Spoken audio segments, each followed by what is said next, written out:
Hi, it's Kim from Expressions of the Universe with your weekly wisdom for October 2nd through October 9th, 2021. I have your stars and cards for all astrological signs.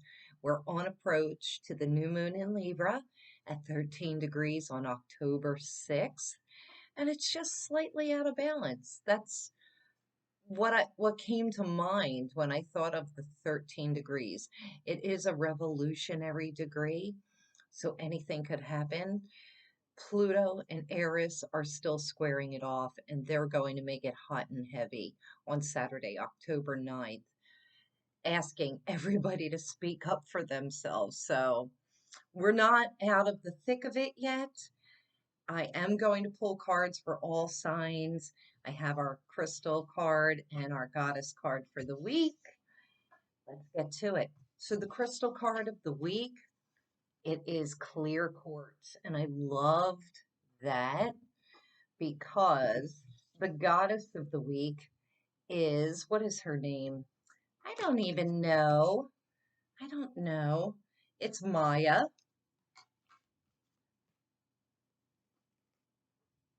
Maya, and look what she is about. It's all about illusion. More of that glamour magic is coming. But then I pulled this crystal card for crystal quartz, and that brings clarity. So we're caught in between the illusion and the clarity. I do have this really lovely piece of clear crystal quartz that I pulled out of my arsenal, and you can almost catch that rainbow glow. Crystal quartz, really any kind of quartz, brings clarity to situations. I think that October, for me, is smoky quartz month. And this is my favorite smoky quartz that I have. You can see all the little wonders that are inside of it. I can meditate just by looking at this. It's just pretty amazing. But smoky quartz is a protection, helps us see through smoke and mirrors. This brings clarity to the mind, clarity to situations. Rose quartz brings clarity to the heart, also instills love. Amethyst is a type of quartz that brings peace and tranquility. It also helps with nightmares if you put some under your pillow. And citrine is also another type of quartz, and that brings prosperity, abundance, and joy. So this week we're going to work with the clear crystal quartz. Of course, I've got my smoky.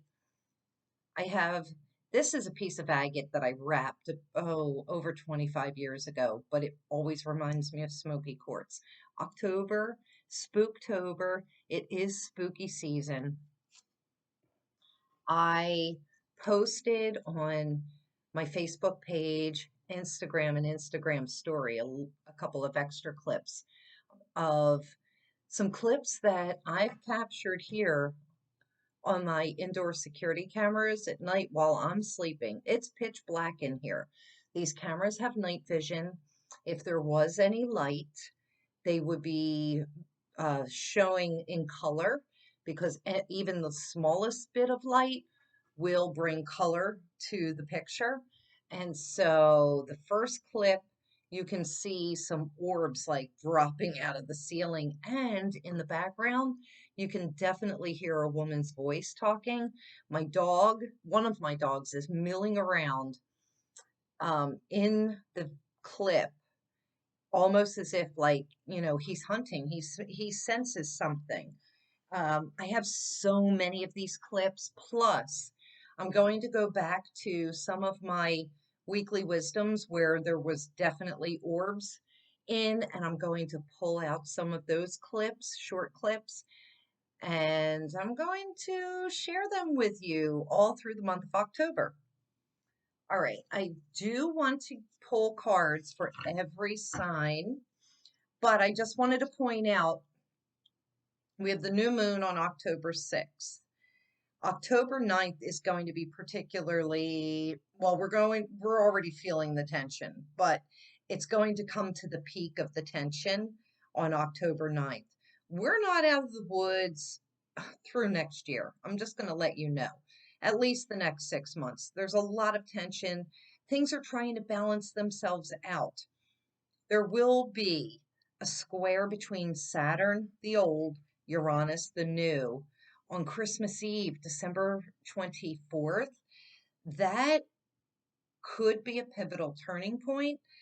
There's just like so much unknown, but I feel like with this argument between the old and the new way of thinking, the old and new way of being, we don't even know which direction it's going to go. And yeah, I don't know, but I will say that master astrologer Rick Levine mentioned in one of his talks that he really feels that like this is going to be so pivotal that if you think you know what it is, you're already wrong. But this is also a meeting of the minds where nobody can lose. And if anybody loses, nobody wins type of situation, that something will emerge out of all of this chaos. And Eris is the goddess, the creator of creative chaos. Something's going to emerge so that we all win. And she is about everybody winning, everybody having their voice. So I'm really going to be interested. It's inspiring and hopeful that maybe, you know, things are going to settle down around here. I was explaining earlier that, you know, over the last couple of years, we've had people at different poles, different opinions, right? And then just when it seemed that, oh, maybe we're kind of changing that energy, the polls changed to a totally different topic of contention between people. A lot of people are changing belief systems, changing friends, like people aren't resonating with each other anymore. And so, because of that, we're really going through some confusing times. I just think, especially with this Mercury retrograde, it's such a good time for us to like really just do some introspective, retrospective work, stay out of the fray, stay out of the drama, and, you know, float at least until the end of the year. All right. So on October 6th, the day of the new moon, Pluto is going to station direct. Yeah, that it's good, but you know, Pluto, planet of death, endings, destruction, chaos, turmoil, but rebirth, new beginnings. Um, October 10th, Saturn is going to station direct. I would expect, because this is coming on the heels of the Pluto Aries square, is that there's going to be a fight for control, fight for the old regime, fight for some type of, you know, maybe mandates. I don't know. But it just seems like there's going to be some kind of control with that. But then on October 18th, Jupiter stations direct. So the restrictions made by Saturn October 10th and after, Jupiter comes in and expands and opens things up. And then on October 18th as well, later in the day, oh no, earlier in the morning, Mercury will station direct. So, you know, within a couple weeks, we do have some movement happening. Now, for the cards, you want to pay attention to your sun sign, rising sign, and moon. So for me, I'm a Gemini sun, Taurus rising, and a Leo moon, so I'll get 3 different cards. I do know some people that are triple Leos or double Leo Aries, you know, fire, fire, fire. So they may only get 1 card or 2. And if you don't know that information, you can go to astro.com, plug in your birth data, pull your chart, and See where your stuff is. All right, I'm going to cut these and I'm pulling right from the top. Aries. Let's see if I could do this without my glasses. Aries. It is a tall tale. It's your, oh, we can never get this lighting right. See now, I toned it down a little bit and in hopes that it wouldn't be so bright. But this is called a tall tale, and it's talking about telling another story, telling a different story. Think about it. So this Libra new moon is exactly opposite of your sun, rising, or moon, whatever wherever Aries is falling in your chart. It's time for you to tell a new story. The card number is, you need glasses, huh? Card number 35. It's about your beliefs. It's about changing your beliefs and making better decisions, Aries. Taurus. The Royal You, card number 16. I love that. So 16 talks about, the love for the self in the heart, opening up of the self, opening up to receive. The Royal You is about treating yourself royally, treating yourself well. Uranus is creating havoc in your home sign. So you really have to nurture yourselves, Tauruses. The Royal You about prosperity and abundance and opening up to receiving that. Gemini, what does the new moon bring for you? It is the Oracle's Gift, card number 37. Oh, I love that. Card number 37 talks about your beliefs and the path that you're on, but it also speaks of ascended masters and the divine as a means of manifesting. So, really going within, Geminis, so that you can connect to your higher self, to that higher spiritual advice. And bingo, you get the Oracle's Gift. I like that. It's like the wish card. Cancer, suns, risings, and moons. It is what it is. Card number 6. Interesting. So, Cancers, I don't know how you've been feeling lately, but this is saying it is what it is. So, that would say to me, it's about coming to a place of acceptance of what is going on around you, what is going on in your life, surrendering to the fact that you just don't know, and saying, it is what it is. I mean, in most cases, you cannot change it. You cannot turn it around. The 6 card does talk about material abundance, but it is the opening of the heart. And the 6 is definitely linked to Libra. So that would be balance and harmony and peace. Leo, a powerful move. Card 15. So here, once again, the 15 equals a 6, opening up. But it's about changing the way you feel in your heart and making those changes so that you can open up to material abundance. You may be making a very important decision after this new moon in Libra, which becomes a very powerful move. It's interesting because it's like a chess piece. I do see a chess piece there. It's like it's your move. The move is in your hands. Make sure that it is the right one. Don't overthink the situation.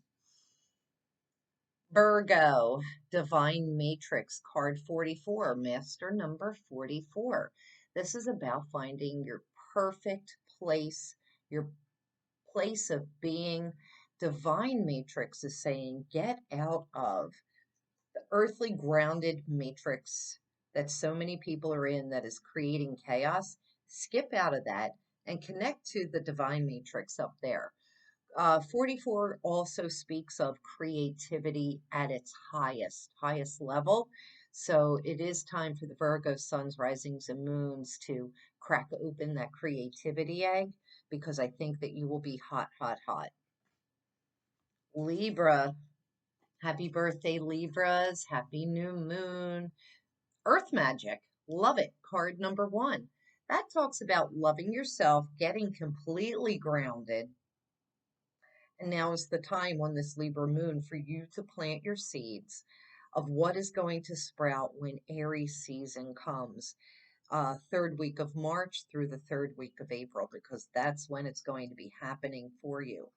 I love it, love it, love it. Earth Magic does say get outside in nature. That is where you're going to literally maybe be planting your seeds, but also connecting with the earth, taking your shoes off, as in like this picture, and allowing yourself to connect with the ground and maybe, doing a fire ceremony, honoring the earth in some way, planting something as a means of honoring. So I love that. Scorpio, healing of healing the heart, and it's card 23, which equals a 5, and that's change. So Scorpios, I've been hearing a lot from a lot of Scorpios, even today, talking about how they've been really stuck in the mud. Nothing is moving forward. We're all in that energy. We're in a holding pattern.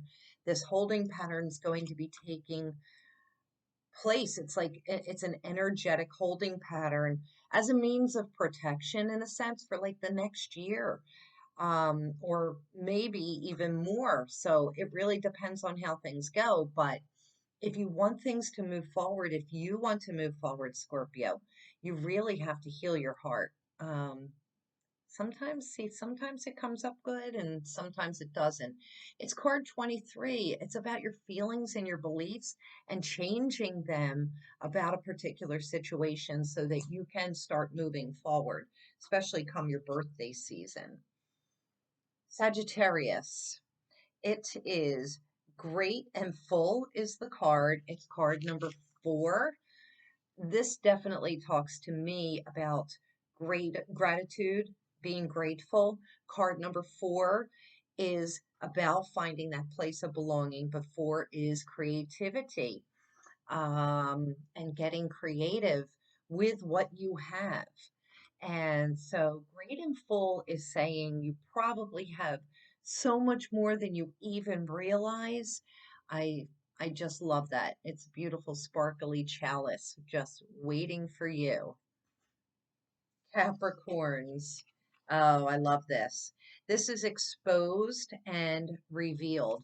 This talks about being vulnerable. It is card number, put the spectacles on. Card number 21. It is about your feelings and the way that you love and care for yourself. Exposed and revealed. And also it nets a 3, which is your beliefs. It is ascended masters. Exposed and revealed is saying, if you've been waiting for things to come your way, how vulnerable are you allowing yourself to be so that you could be open and receptive to it? Also, this all knowing eye makes me think of things are going to be showing themselves to you. You're going to see them in a different light or a different perspective. Some people around you could be opening up and allowing their vulnerabilities to be exposed to you. So keep your eye out. These are tender times, so I want you to be tender with yourself and also with others that are maybe opening up and trusting you a little bit more. Expect epiphanies, expect your perception of something to change after this new moon. Aquarius. Aquarius, this is the storyteller. It is card number 17, and this is really interesting. So that I could take this in a couple of different ways. So the storyteller, you see the open journal, the quill pen, the inkwell. So this is saying maybe it's time for you to start writing your story for some of you Aquarian suns, risings, and moons. But it could also be it's time for you to tell another story. If you have been complaining and harping on a situation, it's time for you to put that to bed and start telling yourself another story, a different story, a more positive story. Be hopeful. Be optimistic. That's what I'm picking up. There's also a key in this upper corner. When you start to tell yourself a new story, that is the key to opening up new doors for yourselves. Card number 17 speaks of the love coming from your heart and the path you're on. So you may want to be doing some contemplation during this retrograde. It nets an 8, which is about a decision that has to be made. Like, which direction am I going in? Where it's about following the heart and making the decision to take the path that makes your heart sing. So that was a good one. And finally, Pisces, suns, risings, and moons. This is Awakening Genius, card number 29. That is quite a beautiful card. Awakening Genius is saying it's time for you to 1111, 1111, 1111 awakening. Epiphanies are happening. The veil is very thin. I think for the Pisces, once we enter Scorpio season, man, you're going to be on fire, awakening all of this juicy goodness that is within inside of you. Awakening Genius also talks about connecting with your spirit guides and your ancestors for that knowledge, for that claircognizant or clairaudient, clairsentient knowledge that you can be picking up as the veil becomes even thinner and thinner. Card number 29. 29 in astrology is the anaretic degree. It is all of the energy of that one sign. But in this case, so it speaks of our feelings and it speaks of something coming to a completion. It's netting an 11, which to me is integrity and authenticity. So this is saying, go within your feelings, Pisces. Tap into what is no longer serving you, what needs to come to completion in order for you to step into your authentic self and in full integrity. And you may say, oh, but I already am my authentic self and in full integrity. We're always learning and growing all of the time, peeling back layers of the onion so that we can reveal more and more and more of ourselves. We continue to do that throughout our lives. So just be open. Anyway, that's all I have for you for this week. I will be posting the goddess card Maya of Illusion and the clear crystal quartz on Facebook and Instagram during the week. Remember, we have the new moon in Libra at 13 degrees on Wednesday, October 6th. And stay tuned. I think I'm mostly going to post my clips on Instagram. Maybe I'll put them in the Expressions Facebook stories, the ghost clips, but stay tuned. Every day I'm going to try and post a different spooky something. I will be telling some of my spooky stories. Stay tuned. I'm going to try and make Spooktober very entertaining and share some of my crazy, scary world with all of you. And if you have any questions or comments, let me know. I love answering all of you. So if you like this video, please share it with your friends. Show me some love. Subscribe to my channel. Check out my other videos. And I will see you next week. Bye. Oh, one more thing. I'm trying to do Tarot Tuesdays live on Facebook and Instagram. I don't know if it'll be every Tuesday. I'll try, but I am in an intensive medical astrology class that I've been taking for 2 years, and it's getting really intense. And so anyway, but I'm going to try and do live Tarot Tuesdays every Tuesday on Facebook and Instagram. Typically 7 o'clock on Facebook, 8 o'clock on Instagram. I may switch it around because of time zones to help accommodate some of you. So stay tuned and watch for the posts. Happy new moon.